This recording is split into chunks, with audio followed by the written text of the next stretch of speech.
Eden Santos, Net 25. Yusek, good morning po. Meron po bang reaction from Malacanang dun sa naging statement po ni Alyansa Campaign Manager Toby Chanco na isinisisi po niya doon sa impeachment na isinulong against BP Sara yung pagkatalo po ng ibang kandidato po ng Alyansa? Wala pa po napaparating sa atin ang anumang reaksyon ng Pangulo patungkol dyan, kung yan man po ay totoo. Ang tangi lamang pong naibigay sa atin na impormasyon ay dapat pong iwanan na kung ano man yung mga naging issue nung panahon ng pangangampanya at magpatuloy na lamang po ang bawat isa ng kanilang trabaho para po naman ito ay sa taong bayan. Quick follow-up lang po.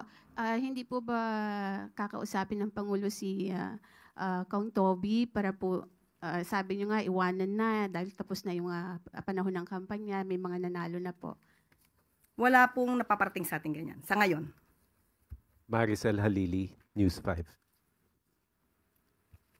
Good morning, Yusek. Yusek, may we have your reaction lang dun sa naging statement ni Vice President Sara Duterte that she wants the impeachment trial to pursue because she wants to see blood back.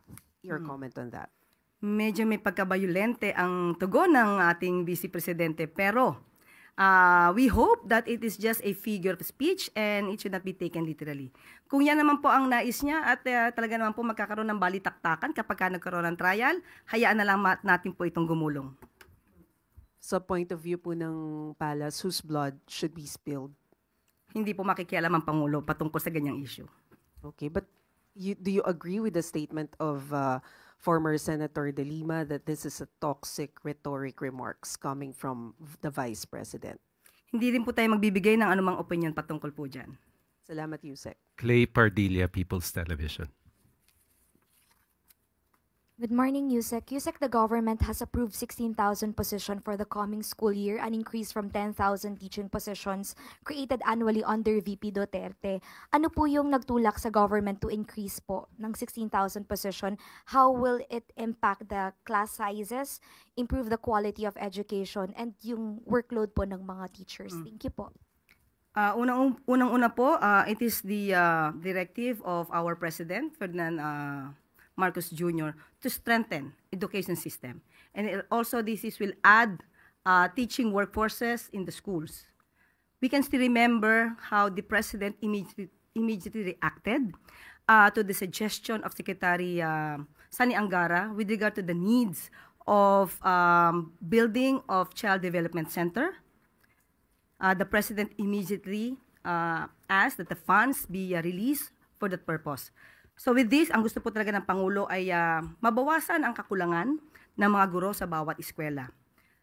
Ito lamang po ay unang parte, 16,000 teaching positions ay unang parte lamang po dahil ang target po ay 20,000 teaching positions po. At ang nais po natin at ang nais po ng Pangulo ay mabigyan po ang bawat estudyante, matutukan po ng ang kanilang guro para po mas maging maganda ang kanilang pagsasanay at pag-aaral. Na meron pong pondong inilaan po dito. Lumalabas po na ang pondo ay 4.19 billion. Ito po ay kasama po sa DepEd's built-in appropriation under 2025 GAA.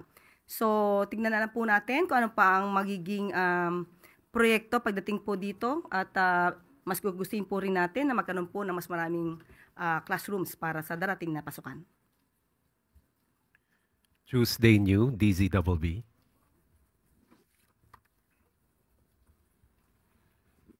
Good morning, ma'am. May utos po ba si Presidente kung meron man kaugnay ng problema po ngayon sa Visayas about the condition of the San Juanico Bridge? Kasi po medyo apektado na po yung mga residente, mga negosyante, at saka yung local economy doon. Ito lamang po ang una natin ipaparating. Ito'y ayon sa ating Pangulo. Ang pag-rehabilitate po, masasabi natin makakaroon ng pag-apekto no? Sa taong bayan, sa concerned citizens na nandoon sa lugar. Pero tingnan po natin ito sa mas positibong aspeto dahil ito po ay rehabilitation. Mas nanaisin po talaga na maiwasan kung ano maaaring idulot ng disgrasya kung ito man ay hindi maaayos na maaga.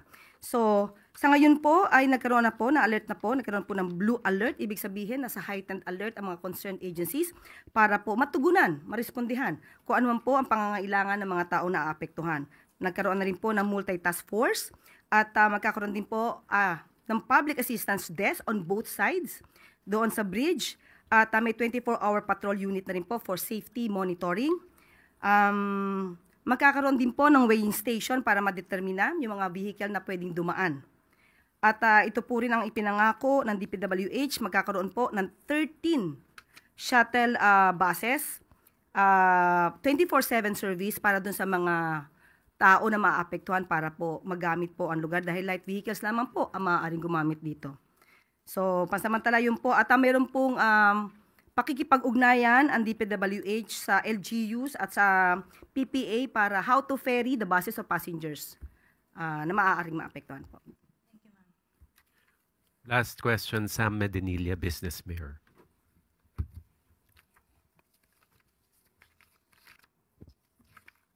Good afternoon, good morning, ma'am.